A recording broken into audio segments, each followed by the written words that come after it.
My name is Daniel Reznik, and this is the Getting Out of the Way podcast, where we will be integrating the psychedelic experience. Just so you understand, the purpose of having these phone calls recorded and published is that others can benefit, basically, because we're all kind of dealing with the same human condition. We're all dealing with stuff. And traditionally, these conversations were walled off. And so you and I, let's say, benefit. But then if there are no other participants, then that benefit doesn't have the opportunity to grow beyond you and I, except for our own kind of individual conversations that we have after the fact. And what I recognized after years of doing these phone calls is that, so many of these phone calls are so beautiful and have the opportunity to have a greater range of impact beyond the two individuals having, the conversation. So we started to record these and we started to publish them as a kind of responsibility to our community to make sure that other people have access. Whether it's going to benefit them or whether they actually access it is not our business. Our business is to have a genuine conversation between you and I, but to also at the same time not kind of close it off. Mm-hmm. So that was why we started doing these recordings and publishing them. And I understand that sometimes some of the stuff that comes up in these recordings is sensitive, is personally identifiable, and there's some apprehension that we have sometimes sharing some of the stuff. And then we don't want that to happen, because if I start to kind of bottle myself up because I understand that I'm being recorded, or I want to present myself in a certain way, which kind of detracts from my ability to be authentic, then that limits the opportunity that I have to grow through this process. So Thank you for joining me here. Thank you for inviting me, or for allowing me. I invited myself, I think. That's cool. I'm okay with that. I like that, actually. I like that. So tell me why we're on the phone. What's going on? Well, I met you a couple of times. The first time was when I was curious about the meditation, that lesson, and I guess it struck me at a time that it just was syncing with so many things that I was reading and feeling, and it really touched something. I wanted to ask you at the end of the session, but you were still meditating. So I hung around for a little bit, but then my wife was there, so we left. And I was just trying to practice that, and then thinking more about the process. So I reached out, and I'm like, I reached out to Ellie Nash, and I'm like, like I said, it was great. Thank you, number one. And I wanted to know the difference between that form of meditation and Buddhism. Like, that was the part that struck me. I was like, it's good to feel that consciousness and to work towards that. But my first question was, then what? Like, what do I do with it? Like, is it just a thing for my body? Because what I was taught, that tefillah, like avodah, is avodas halev. It's from the heart. And I just felt like I was in my mind. I didn't know how to get down to the heart. So that was when I first thought, all right. And Ellie was like, just ask Daniel. Like, don't ask me. I was like, okay. And then I had the good fortune of sitting with you a couple of weeks ago. Wow, that's been quite a journey itself. But everything I'm looking at and pointing to is all focusing now on this awareness, this inner awareness, this inner consciousness. It's amazing. I even went to hear Rabbi Dov W Pinson. The whole discussion was about inner work. And this is something that I've only been exposed to for the last, year and a half. And now that I see it, I can't unsee it. So I want to. Yeah, that's how it works. Yeah, I can't go back. Exactly. So I need just for my own, I'm going to use the word integration. Let's use that word. Yes.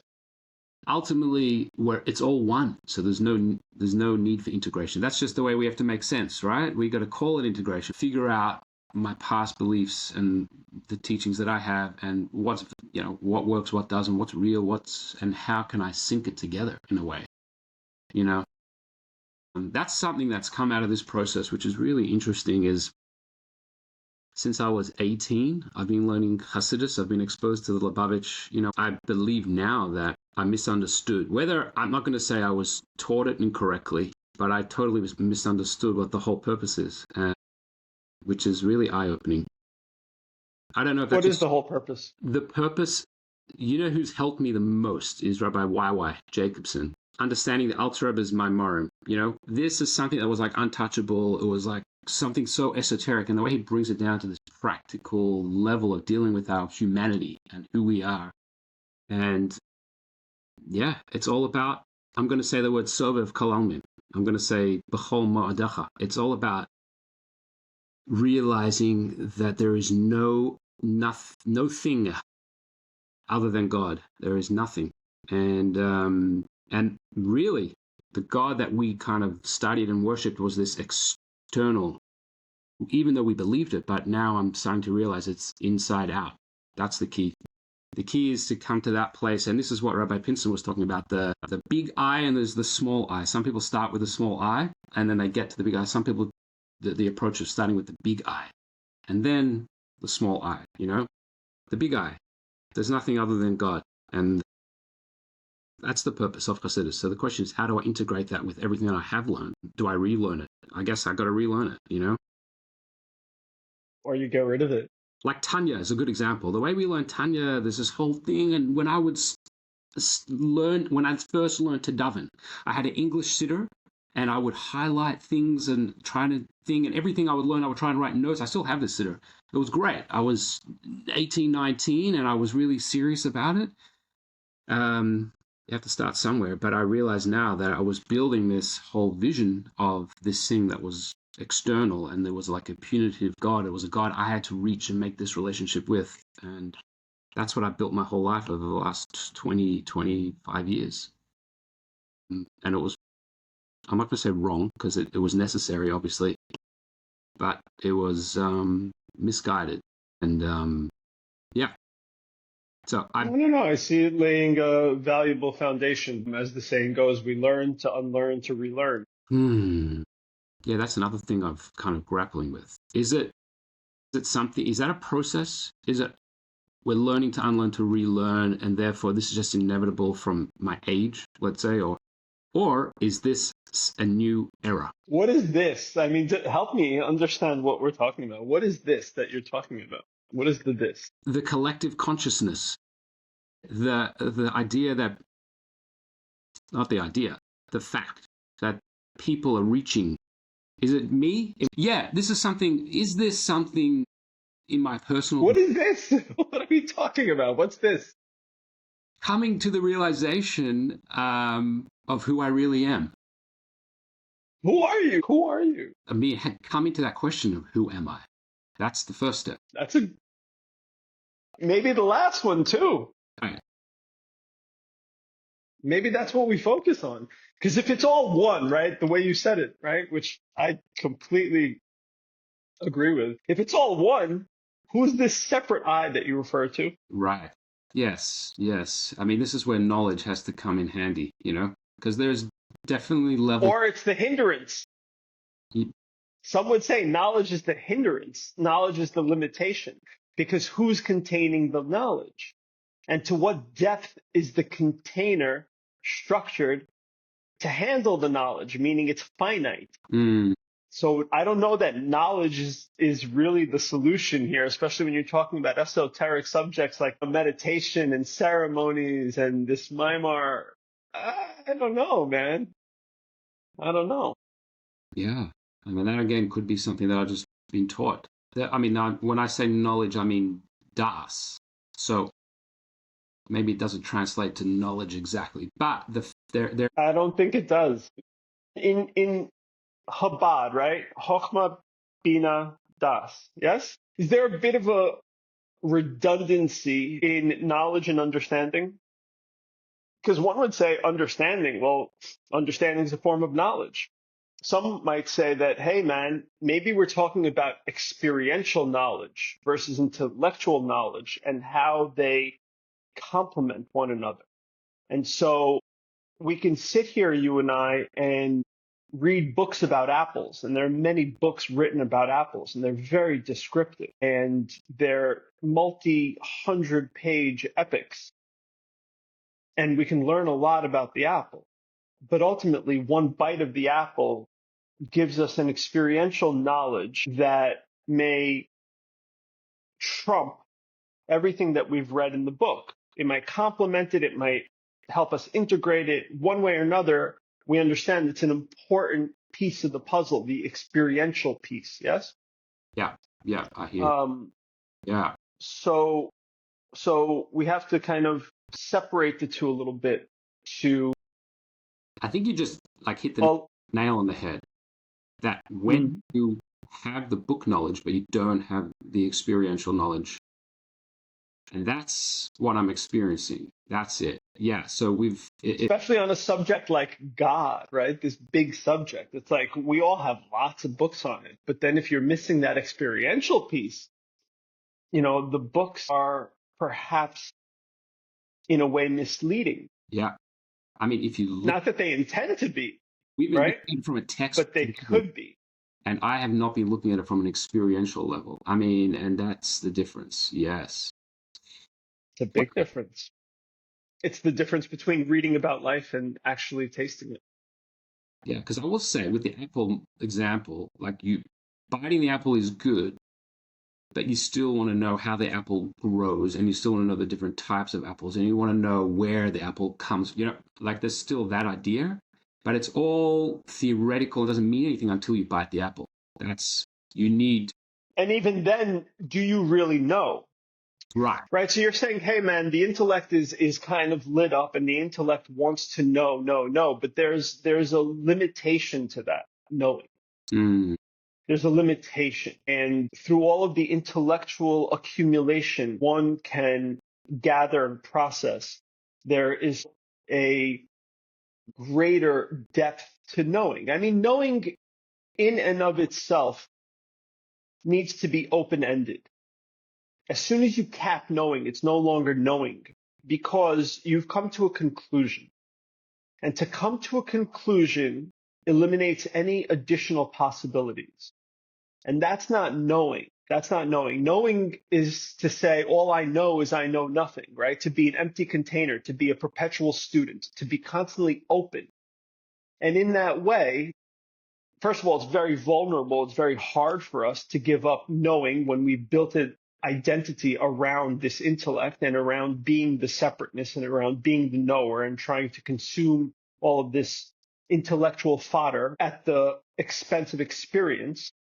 This whole process might not be doing us any favors if we kind of get stuck in the process. It's supposed to be a pathway to something else.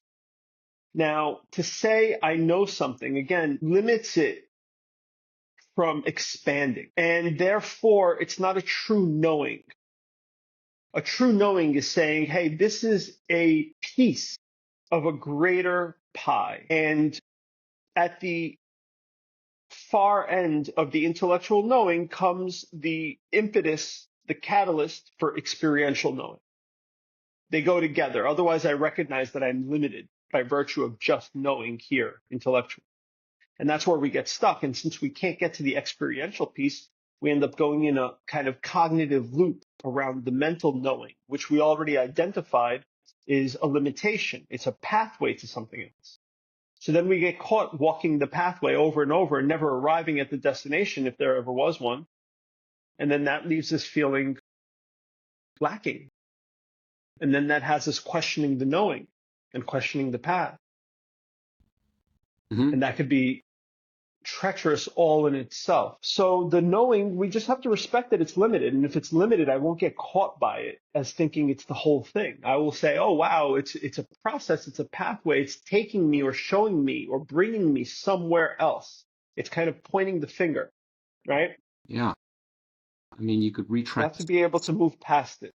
You could retranslate, let's say, Chachma, Bina, and Da'as as, I wouldn't even say wisdom. I would say awareness, understanding, and experience. That's what it is. It's that. That's a nice way to reframe it. Yeah, that first awareness, that's the Chachma, but then the Bina is, the integration side, but then the Das is the experience. Wow. That's the whole point of experiencing God. Yes, it has to be text-based, but it has to be, you got to live and breathe it in order to really make that happen. And I think when you reapproach studying something with that experience, yeah, that's what Rabbi YY is doing. He's bringing it down to like you're living it. Your traumas, let's say, or whatever your life. Everyone has traumas, but I'm saying you're bringing it down to your struggles and in your flow. The pneumius, the chitzonius, the internal, the external, it's all dynamic. It's always moving, and that is the experience. And that means, yeah. You really helped me actually understand that right now. Just talking about it. But yeah, now let's go back to meditation. It's all one big meditation. Yeah. So that You just have to define it appropriately. See, meditation, a lot of people have this misconception that it's like an action. Meditation is a state of being.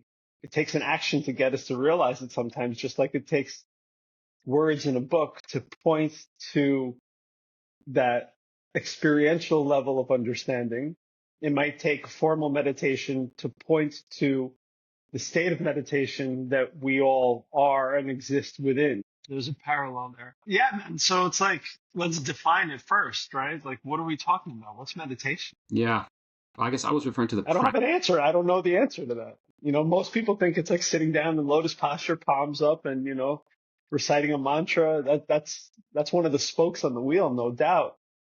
And it's a beneficial one to some people. But it's pointing at something. It's not the thing. It's pointing at something. Right. And so when you asked before, it's like, how do I know it's this? How do I know it's that? First of all, we already said that we have to transcend knowing and go into experiencing to know anything, right? So it's like we have to give up the intellect for the experience of things. So in that way, like we never know what's going to be the right one, so to speak, because they're all the right one. Student asks the teacher, hey, I hear you teaching all these different meditation styles. Which is the best one? And the teacher responds, the one that sticks, the one that you're going to work with. Meaning they all work. They all work. It all works. There are different forms. There are different styles. There are different schools of thought. And everyone responds differently to all of them. And ultimately, you try a bunch of them. And then you find the one or two that fit. Start to work with those, and then you still end up modifying it to your own kind of specific needs. And then you work with it until it doesn't work anymore, and then you let that go and you try another one. And it's a beautiful process of self-exploration to get us to remember that the meditative state is our default condition behind all of these other thoughts about it.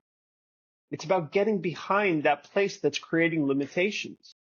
And once we recognize that our conditioned mind is creating self-imposed limitation more than it is a vehicle for liberation, then we start to kind of step away a little bit. It's still there. It's a powerful tool, but we recognize that maybe it's not doing us any favors at this point in our journey. And so we practice, we try, we don't know what's going to fit. There is no best one. The idea of a best one is a fabrication of the intellect to keep us on a wild goose chase. Yeah. We could, I guess at one point you stop searching in a way and just create your own. Well, what are you searching for? Right? If it's all one, if it's all here and now, what can you possibly be searching for? It's a wild goose chase. That is true. The trick is to remind one another that we're whole, we're complete. And if I'm whole and I'm complete, why would I look for anything outside of me? Why would I think there's a solution or an answer out there somewhere? If I trust that it's all one. That means I'm part of the one as much as the one is part of me. And the search is here, not out there. Out there is multiplicity. Yeah. In here, it's all happening. It's just so hard to connect that with all our needs and desires. But you really have to let go. You just have to surrender to that. When you say connected to our needs and desires, I mean, let's explore that for a moment. What do you mean by that? It's all happening. It's all happening right now, meaning your needs right now in this particular moment, both of us are very fortunate to be sharing this conversation with a full belly, a roof over our heads, running water, right? Like we're very lucky, very privileged in that way. A big percentage of the population does not have these needs met. Okay, so our needs are really met. So we can kind of put that to the side. Our desires, that's a whole nother conversation. So let's talk about these desires. Like, what is it that we're desiring? If we just establish that it's all one, it's all whole, it's in me as much as I'm in it. And in that level of connection, there is a completeness which leaves nothing to be desired. What am I really looking for out there? And whatever I find out there, how long does it last for? A piece of food, great, tastes amazing. It's gone in the next second. Mm. That new car loses its luster. In the beginning, I wash it every week. After a month or two, I forget to wash it. That new friend that I made, some people wake up in the morning, some don't. Some change their mind. Maybe they're not a friend anymore. Who knows? What staying power does anything out there, meaning the place of matter, the material world, the stuff of it all, how long does any of it last? Yeah, it doesn't last at all. It's all expressions of our soul's desire to be with God. That's it. They're all. But if we establish that it's all one and it's all here and now and it's all integrated in a very deep and meaningful way, what is it that I'm really desiring? I'm saying, hey, because what I just heard is, hey, I'm desiring for that connection for God. But we just established that it's very here, it's very now, it's very present. You were never disconnected, except for the mind's illusion of the concept of a disconnection. Mm-hmm. So that's what's got to go. That little bit of programming has to go. The thing is already happening. The thing is the thing. Here and now, present, never going anywhere, never went anywhere. That's it. It's here and now. But yet the mind tells me otherwise. So who's got to go? The natural order of things? What is? Or this little bit of programming, this little bit of code that's running around in my processing system? Yeah. But what's got to go? What's easier? Our soul, because we're talking about being in the present. No, don't fly away. Just be with that. Be with that. Tell me what's got to go. What's easier to address? The nature of your soul is to ascend. That's the. I don't know about. Hold on. Let's talk you and I. You're starting to give me book knowledge, and I'm not so sure. Before you go there, we're having a practical conversation, you and I. I don't need any representation of something that you've read, that I've read. It's all here. It's all now. It's all one. It's all happening. Our needs are catered to. Our needs are taken care of. The desires aren't based on anything substantial, and they don't yield anything substantial. So why are we here? I have this little bit of code. Hold on. I have this little bit of code in my head telling me otherwise, telling me I am separate, I'm alone, I'm disconnected. So therefore, I have to go find something. I have to find the meaningful connection. I have to find this. I have to get that, achieve this. It's telling me a story based on one underlying principle that I am separate. So what's easier to reckon with? That little bit of code that says I'm separate? Or am I going to try to twist the world into an agreeable shape that I will understand and be able to control and hold and manipulate? What's easier to do? For me, it was addressing that little bit of code. It wasn't about getting the world in a headlock, but I spent many years trying to do that. And I always lost. It's amazing. You would imagine that, out of every 100 contests, I would at least be able to win one. Go figure, right? And then I'm like, whoa, maybe it's my process. Maybe it's me. Maybe it's that little bit of code. So you know what? Instead of trying to address the world and fix the world and change the world, let me at least address that little bit of code. Maybe that's the more appropriate, efficient way. I don't know. For everyone, it's different. I had to go through a lot of running around to get to that point. So I'm not saying running around is even bad, because I'm thinking, hey, man, maybe that was the catalyst for this, let's say, deconditioning that I then started to pursue. Maybe it's an easier way to play the game, to give up that little bit of inner monologue that says, I am separate. Maybe if we focus all of our attention on just that one line, we can get a lot further in a shorter period of time, if there was such a thing. Maybe that's my intention. Maybe that's how I meditate, quote unquote. Yeah. It's like, I'm trying to think of like an anecdote where like you could draw a circle, or by turning the whole world, you could try and turn the whole world around, or you could just turn yourself. Yeah, that's all you got to do. Yes, sir. Yeah, that's beautiful. And in fact, you don't even have to do it. How crazy is that? To say you have to do something requires energy, it requires direction, it requires a lot of process. And it could be daunting, especially if we're dealing with an unknown quantity. The mind just goes crazy trying to fill in all the blanks. And so I don't want to look at it as a doing. I don't know if that's constructive. I want to look at it as an undoing. An undoing, a negation, is not an act at all. It requires no energy. It requires no effort. It's a letting go, not a putting down. If I say, hey, take this mug and put it down. Well, now it's like, okay, I'm going to put it down. I'm going to have to find the right place for it. I'm going to have to write, the right space. Could it fall over there? I'm going through again a mental process. But if I say just drop it, it just let it go. You just drop it. You just let it go. And so that's an undoing of sorts. And so I think it's a little easier to process and execute. Right. I mean, the execution is the hard part, though. I don't know. I have so many fears of letting go. Well, let's dispel them right now. So if I have a fear of letting go, right, I can shake myself free from that fear quite easily, because one way or another, we have to let it all go. What can you hold? How long can you hold it? Why are you holding it? We all die with the same amount of dollars in our bank account. We all go the way we came in, right? So nothing is held on to.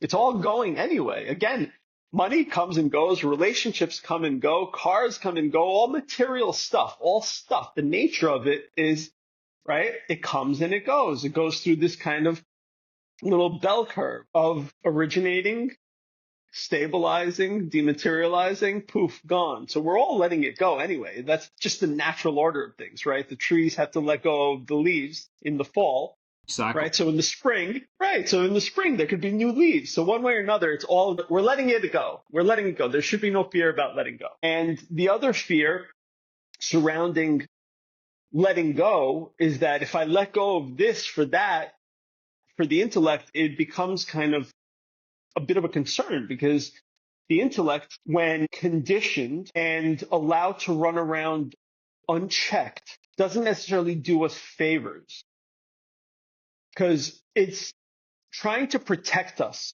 And the greatest fear it has is the fear of the unknown. Because how can I protect me from the unknown, right? And so the intellect starts to work overtime anytime there's the ability for it to run out into the undetermined future. Because in trying to protect us, it wants to create all of these potential scenarios, these risk scenarios, and it wants to de-risk the situation for us, because that's a form of protection, right? So back in the day, we would go off into the dark forest, the unknown forest, to go find food and medicine and bring it back to our village. And there was the potential for lions, tigers, and bears, right, to be creeping around any tree or in any cave. And so we were kind of on this heightened state of awareness as a result of that level of unknown, which could really bring physical harm, if not death, in any given moment. And so that part of our brain developed a long time ago, and it's stuck around for a very long time, and it still has a very active role in our intellectual modeling of reality. And so if I let this conditioned, unchecked intellect go off into the undetermined future, it gets very anxious, because there are a lot of maybes, right? Yeah. A lot of variables to solve for. And so it starts to try to protect me by creating all of these worst case scenarios to protect me against. It thinks it's doing a good job. But for the brain, when my intellect creates an image of the worst case scenario to try to hedge against it, right? Like, what if, right? Mhm. So the brain can't tell if it's happening or not. I'm creating an impression. I'm saying, okay, tomorrow might be lions, tigers, and bears. I'm creating all these possible worst case scenarios to protect myself, but the brain receives that impression and recognizes that, wow, this might be a thing. So then the brain creates the corresponding chemistry for that type of event. And if we're talking about fear and the unknown, then we start to right away go into fight or flight preparation, and we get all the stress hormones released into our body to prepare us for this potential, even though in today's day and age, it might not be a potential reality. And so what happens when the body gets all these chemicals? It's preparing for fight or flight, so it tightens up. I'm on a high state of alert. The ceiling could be falling. The muscles start to tighten up. Everything starts to tighten up to get me ready to either defend myself or to run. And then all those signals are passed back up to the brain through the central nervous system. And now the brain says, oh, wow, now my body's getting tight preparing for this fight or flight. It increases that exact same release of chemistry, because now it's getting a confirmation from the body saying, wow, I'm on defense right now. Something could go really wrong. So then the brain's like, okay, well, that means you need more cortisol. You need more stress hormone. And so the body gets even tighter. And so next thing I know, I'm in this vicious cycle of chemical reaction, and I can't get out of it. All because I let my mind wander off into the, undetermined future, and it wants to try to protect me. And so that's a dangerous place to be, and it's a tough place to live. The remedy is to come back into the here and now, where, everything's okay. There is no lion, tiger, or bear. My needs are met. I don't have any immediate desires. I know they're not really worth anything anyway. And here we are in this moment, and, I'm just breathing, and it's okay. Right. I don't know. We went off on a tangent. I'm sorry about that. No, that was good. I would like, and then what happens? So you let go. Let's say you do it. Have you let go? I try not to hold on. I can see like some people that I know to say to me, well, I can't let go, the fear, the bills that we need to pay, all the stresses. So let's say we can breathe through it and realize that, yes, there is nothing but, and we let go. What happens? I mean, what are you letting go of? You're letting go of a thought. You're still here functioning, right? So the idea is all the bills and everything like that, when does it get addressed? It gets addressed in real time. Like, it gets addressed in the here and now. If I have to write a check, I'm going to write it now. What an outdated term. Who writes checks? I haven't written a check in I don't know how long. I don't think I've ever written a check. Anything that has to happen in the here and now, meaning any of my responsibilities. If I need to eat, it's going to happen here and now, right? If I need to get food and I don't have food in my fridge, I'm going to go out and get it, and it's going to happen in the here and now. So what am I really letting go of? I'm letting go of the thought, the idea of the unknown, and I'm going to act in the here and now because I know the here and now is real. But if I get caught up in my head, I'm going to get caught in that kind of cyclical feedback loop that we talked about that doesn't do me any favors. And then I'm not here, I'm not now, I'm in my head, and my head's in some far off, distant, unknown future that's frankly illusory because I created it. And now I'm not in reality. And now I'm very hard pressed to deal with any of my responsibilities because my responsibilities are here and now. So I'm saying that maybe it frees us up a little bit by letting go of some of these mental concepts. And it allows us to be present. And in the present is when we're addressing this stuff anyway. So I always want to be here and now. In fact, I don't want to get caught up in my head, dwelling in the past, dreaming up a future. All of that takes me away from this precious gift of a moment that we've actually been granted, which is the totality of reality.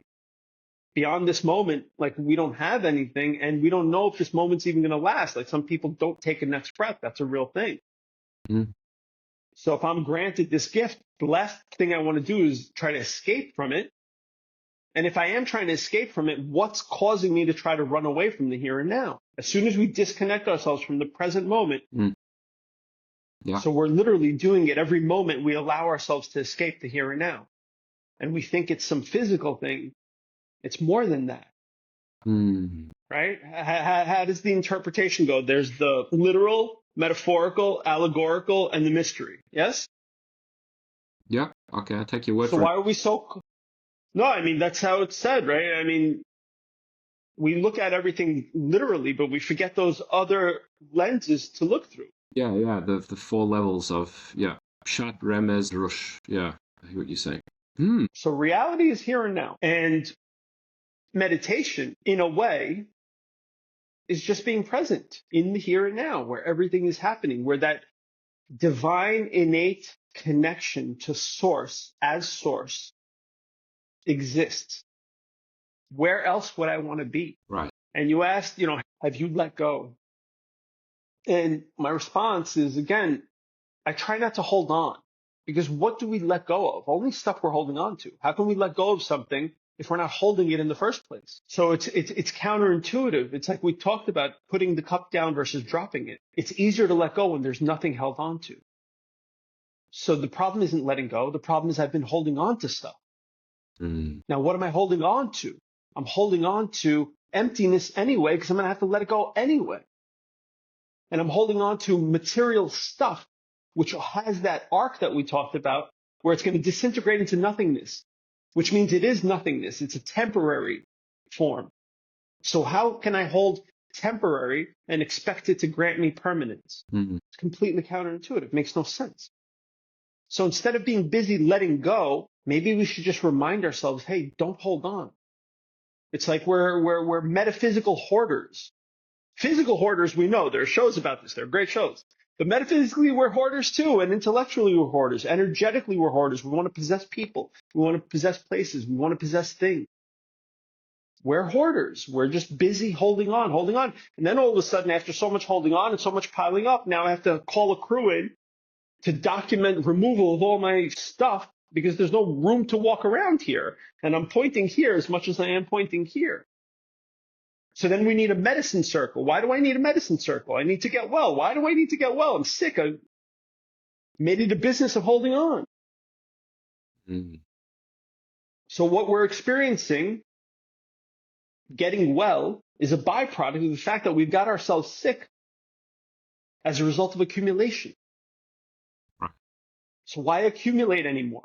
Logically speaking, like if I say right now it ends because I realize it, I see it, I've tasted it, I've experienced it enough times, it's brought me enough pain. I'm just not going to make it a habit of holding on from this point moving forward. Whatever I've held on to up until now, it'll get resolved. We can work it out. There are ways.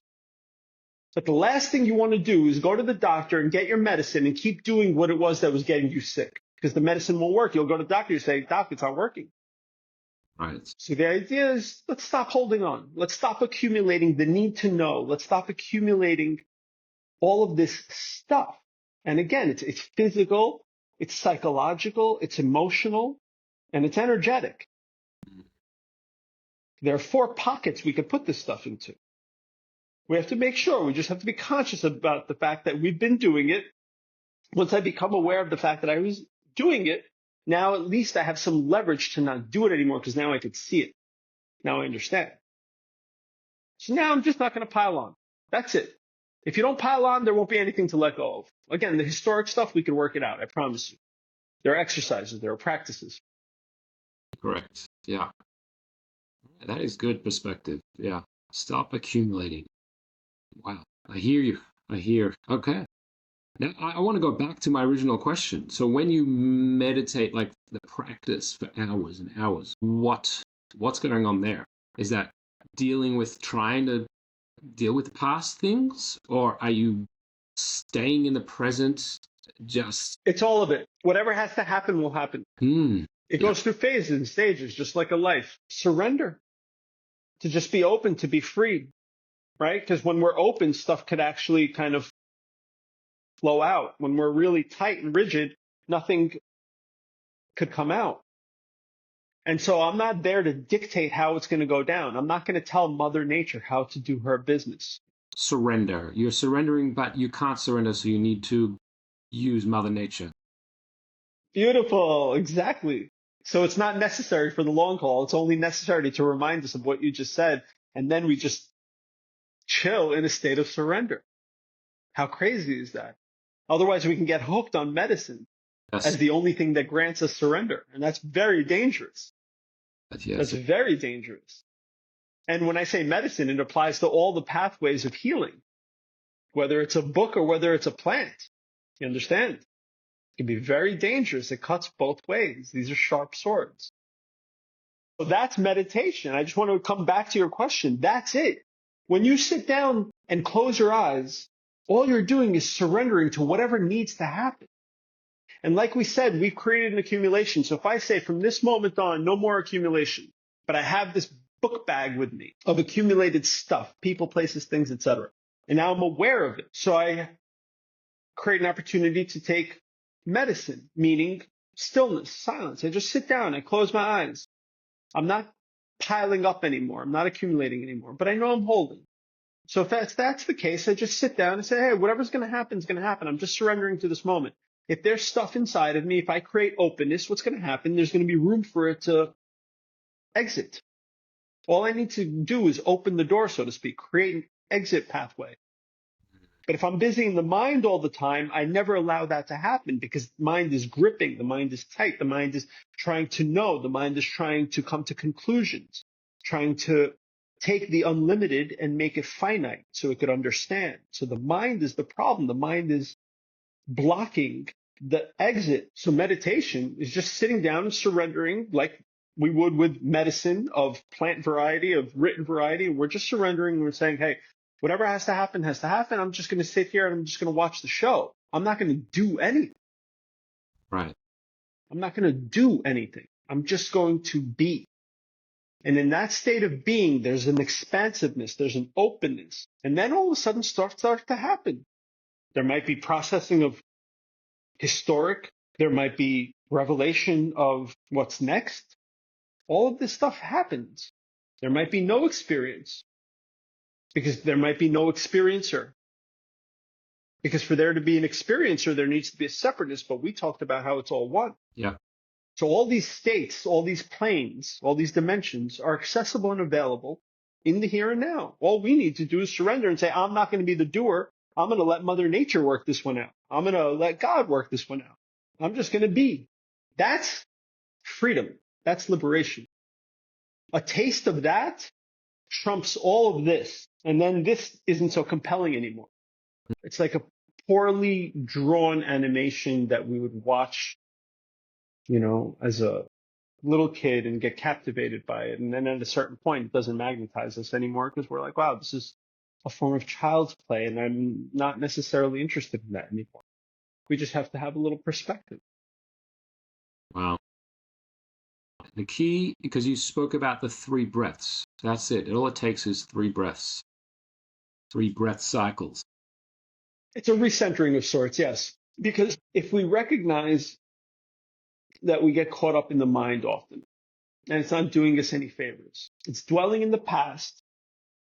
Now, if the mind's dwelling in the past, right, what's it dealing with? It's dealing with things that have already happened. And we don't have a time machine to go back and change those things that have happened. Mm-hmm. But yet we dwell there. And if we dwell in the past and we come up with all of these scenarios where if right now I'm running, let's say, from the present moment for whatever reason, it's bringing stuff up that I'm not comfortable with dealing with yet. And so I might say to myself, this moment sucks for whatever reason. Maybe I'm in a bad mood.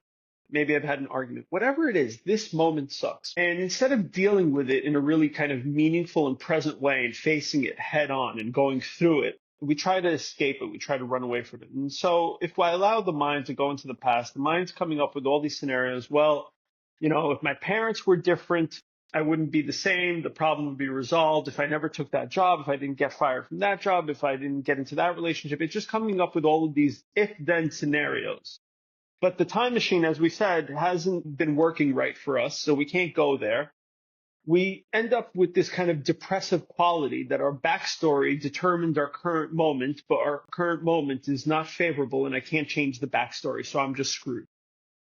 And that's how people get roped into depression. It happens one thought at a time, just by letting the mind go there. But if you keep doing that over and over and over, it creates a blanket of depression instead of just a thought of depression. And that's how we get caught. Same thing with the future, like we discussed. If the mind's going into the future, it can't really protect us. So it creates all these potential scenarios to try to hedge against the worst case scenario. But the brain thinks then the worst case scenario is the reality. And so we get caught in this kind of anxious what if scenario. And a thought once in a while, okay, I get it. But if I keep allowing my mind to wander off into the unknown, intangible future, and it keeps coming up with these scenarios about how to protect me, and that thought starts to, let's say, build, now I get anxiety because, oh my gosh, there could, really be a tiger outside of my door. I'd rather not even leave my apartment. That's like an extreme of it, agoraphobia. Yeah. So again, I've just recognized that going into the past doesn't do me any favors. Trying to dream up a future doesn't do me any favors, right? It's all kind of these forms of escape that don't grant me any escape, just grant me a worse condition than the one that is. If I know that's the case, then I don't really want to hang out in my mind too much. Like if I'm using the intellect for some practical means, if I'm working on a spreadsheet for a deal that I'm working on, if I'm trying to put together some IKEA furniture that, requires me to follow this manual along to get to this somewhat finished product, then I'm not going to just use that tool, the intellect, unnecessarily for no practical purpose, right? It's like, again, we said it's a very powerful tool, but if it's conditioned and if it's unchecked, if it's just wandering around, then I'm not really in control. It's controlling me. And in that way, as they say, as it's been said, is a powerful tool, but a terrible master. And so I recognize that it's a tool, but I also have other tools in my toolbox, meaning I can put this one down. I don't have to throw it away. I just might not need it for this particular part of the craft. And so I get into a habit of slowly putting it down. What happens is if we hold on to it too much, it becomes like an appendage, an extension of self. And, I can demonstrate that, with these beautiful things. Great tool, but if we keep holding it, we start to identify as it. And then, you walk around and the thing's an extension of my hand. In fact, it's, one and the same. Now it's me. It's a part of me. So that's what happened with the intellect. We just got caught out there overusing this brand new tool because, again, it's the latest kind of development. The prefrontal cortex is the newest, shiniest part of this tool. And so it's magnetizing. It's amazing. We can look at what we could do. We could build things. We could build ships and planes, and we can traverse the world in no time as a result of this tool. What a beautiful tool. I'm just saying we've got kind of caught out there, overusing it, holding on to it so much that we identify as it. And now there's no distinguishing between what am I and what is the tool. So if we could just make a habit of putting the tool down a little more, we're going to recognize that, wait, I could pick it up when I need it. I could put it down when I don't. And there's a power there because now I'm in charge. Now I'm not being led around on a leash. It's a self-imposed leash, but nonetheless, it's a leash. Someone else is in control. Yeah. And so why are we talking about this? Meaning it's not the only tool I have. So the breath is another tool that was granted to us, and it's a powerful tool. Mm-hmm.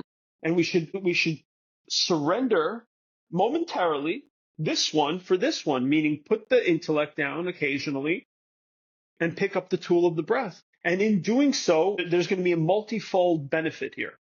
In doing so, we're going to decouple from the intellect because what happened was the identification became so tight that it's indistinguishable from us. Like we started this conversation, who am I? Well, who am I, right? If it's not for this thing.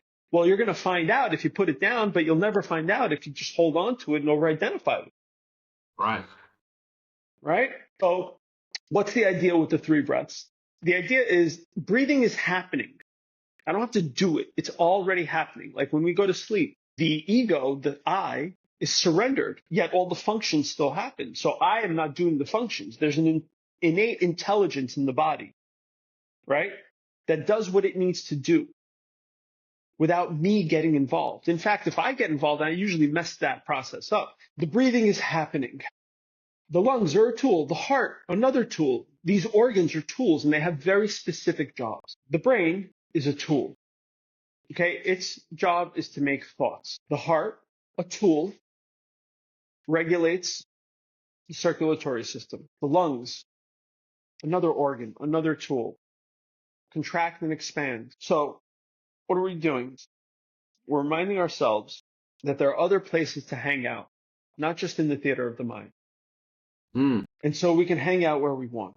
And because the breath is always with us, because the breath is always kind of in motion, ebbing and flowing, because it's granting, imparting this life of ours that we hold so precious sometimes, and it's seemingly doing it all by itself, we recognize that there's a level of intelligence there that we can possibly learn from. So just by bringing our awareness away from the thoughts, right? Because this is happening and this is happening, right? And this is happening. All of it's happening. The question is, what am I paying attention to? What am I aware of?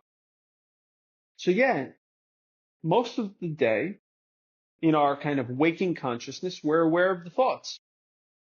And what we identified before is we said, hey, that's all good and fine, but there's a time to put that down in favor of, let's say, another form of learning, another form of experiential understanding. So occasionally, when I remind myself that I'm caught in the theater of mind for no practical means, I just stop. And that is my indicator to just bring my awareness away from my thoughts down to my breathing.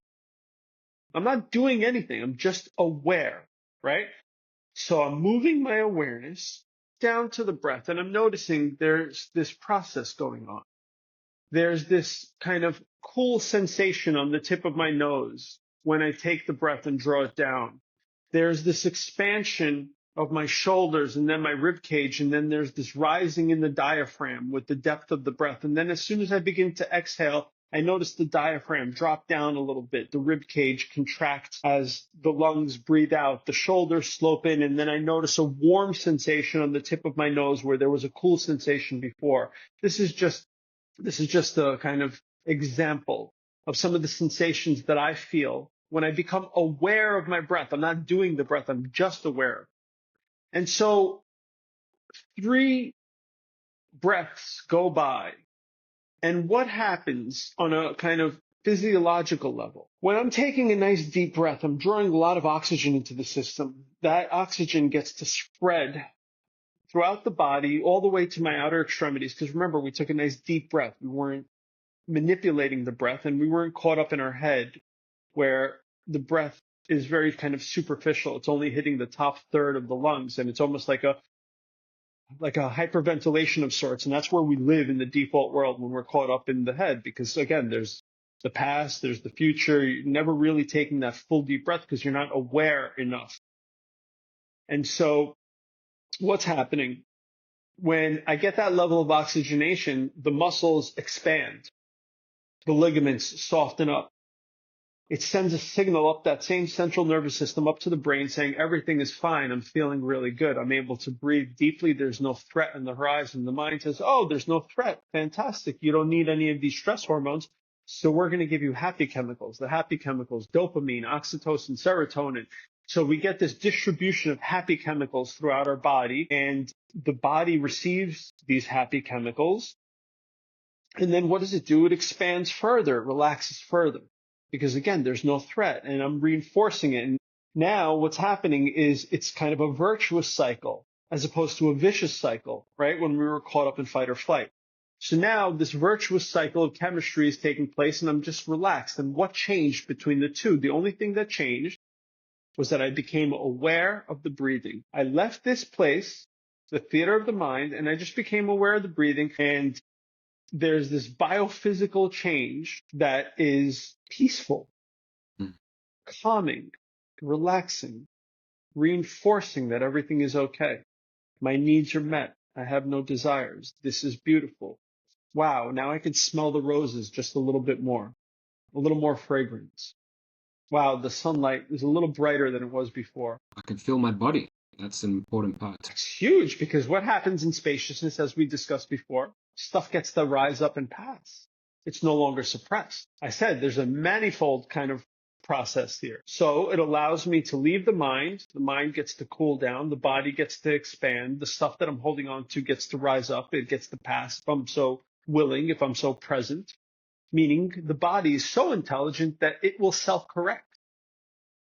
It will literally self-correct if we give it the opportunity to, if we don't continue to interfere in its process.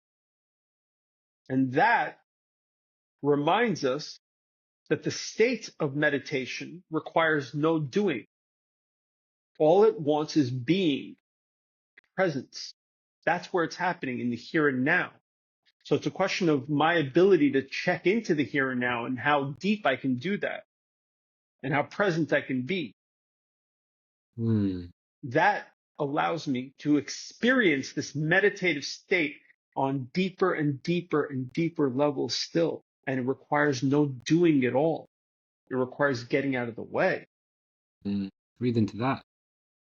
And so what are we saying, right? We're saying that, hey, it's all here and now.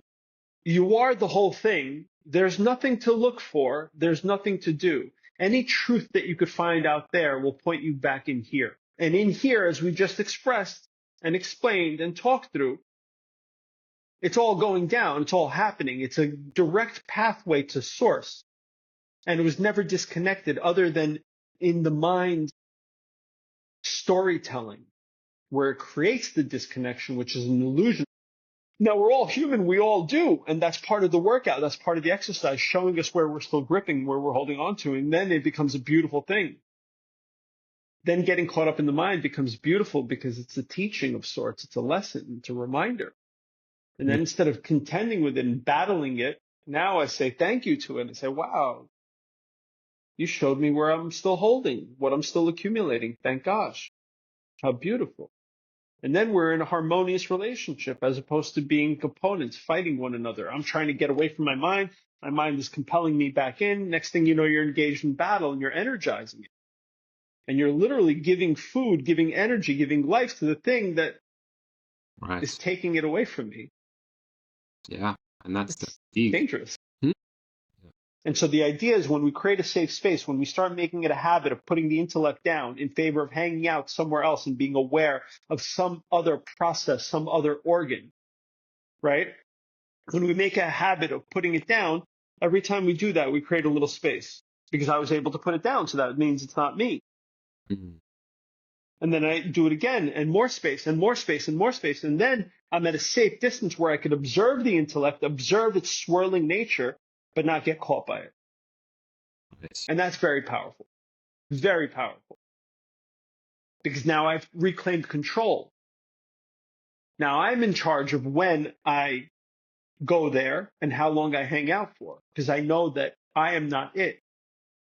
I am the awareness. I am the awareness. Cool. What was that? It was just balloons that flew by. Apparently, yeah, I learned this the other day. I'm new to this app. So apparently you make certain hand gestures and it corresponds to some of these animations, which is really cool. I'm not trying to do it. They just they're happening right now. You can sense your facial expressions maybe. Yeah.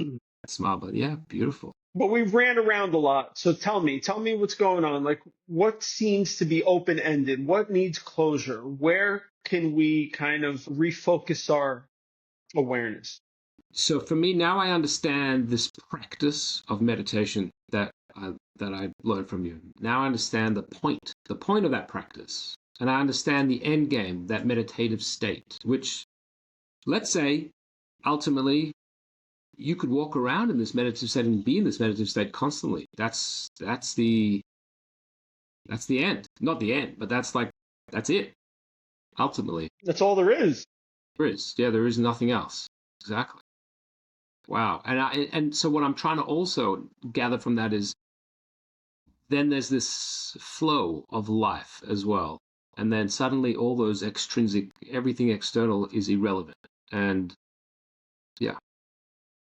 So not irrelevant, but yeah, not the whole thing. Yeah. But ultimately, and this was something that I picked up in between when I did the meditation with you and I was reading the book and I was like, how does the Torah fit into this? That was my question to Ellie. And I was like, which is why I kind of touched upon the desire, when we talk about desire, about the soul's yearning. So the idea of we just want to be, but ultimately we have a mission. We were told, don't stick around with me. You're down here for a reason. And that's how Torah fits in. It was like, it's your yearning and then you're returning. And that is a conscious thing. It's like, I just want to yearn. My soul wants to be, and I just want to be in this meditative state and just feel. But then I've got to wait. But you are. Yeah. But I'm like, okay, that's good. But you're also here for a reason. And that's how the Torah and the mitzvahs And you're doing that.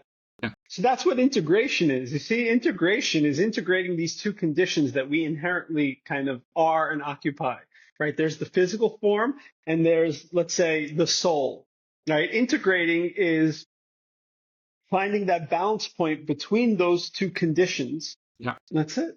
That's integration. I'm not exclusively this form, this body. I'm not exclusively this, set of atoms that are clinging together and molecules. I'm not that.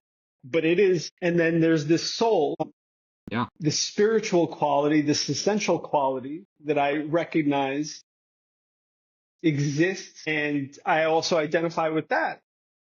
But I'm not exclusively that because I find myself in this. So I'm not negating or doubting the existence of both.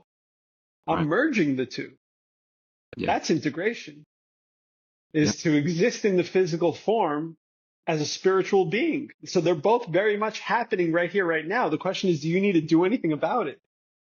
Except eliminate the misconceptions around it.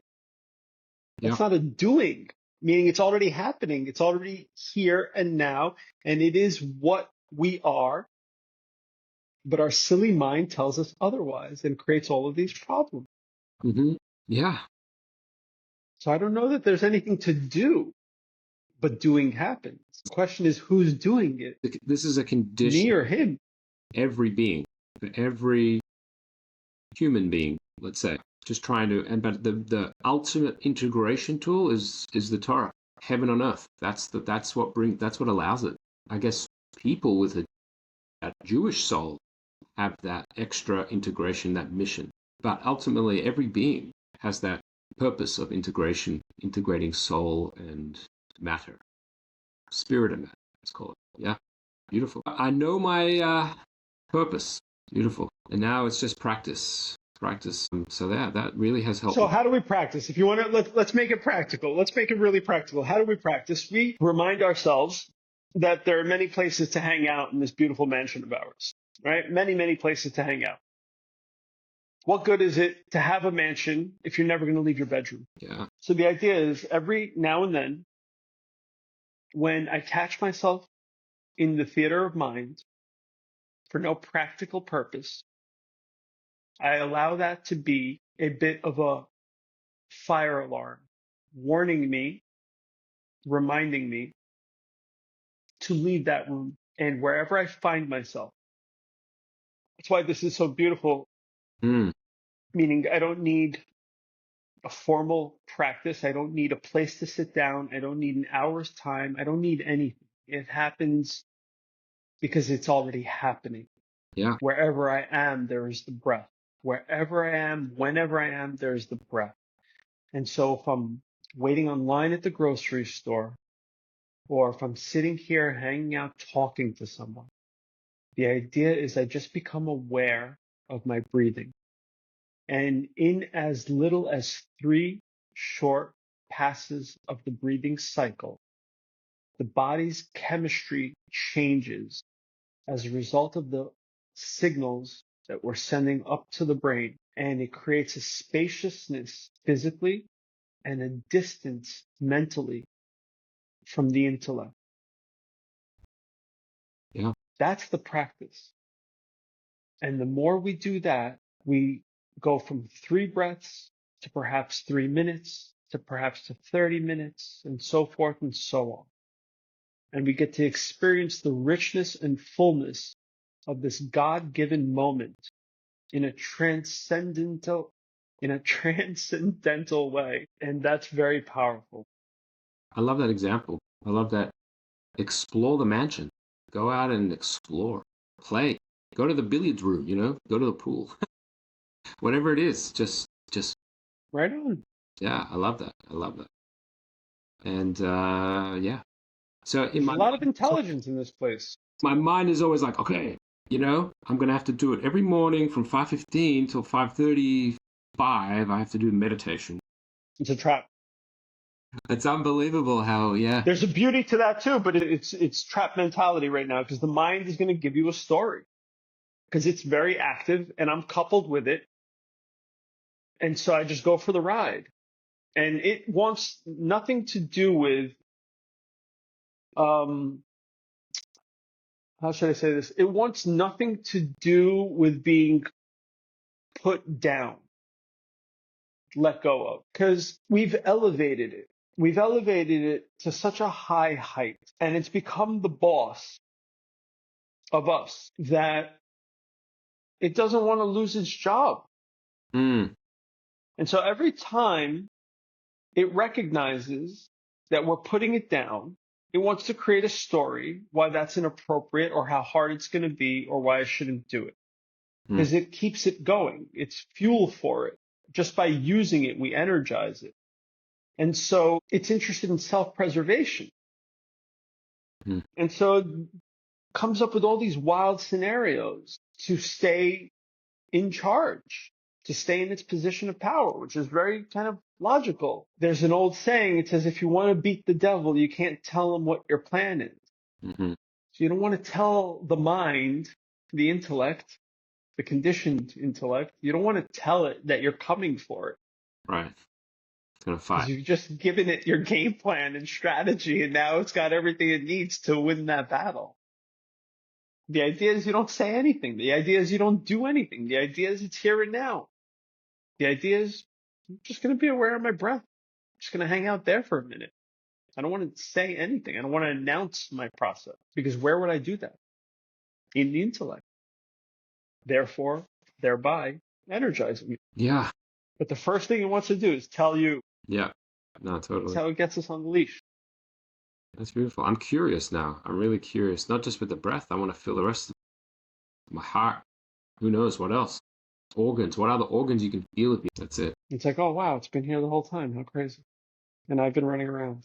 How silly. Yeah. I mean, it's a powerful tool. Powerful tool, that brain, that mind.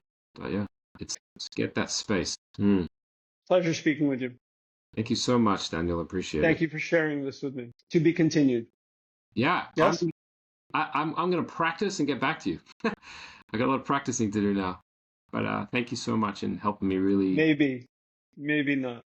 All right. Shabbat shalom to you as well. Good Shabbos. Oh.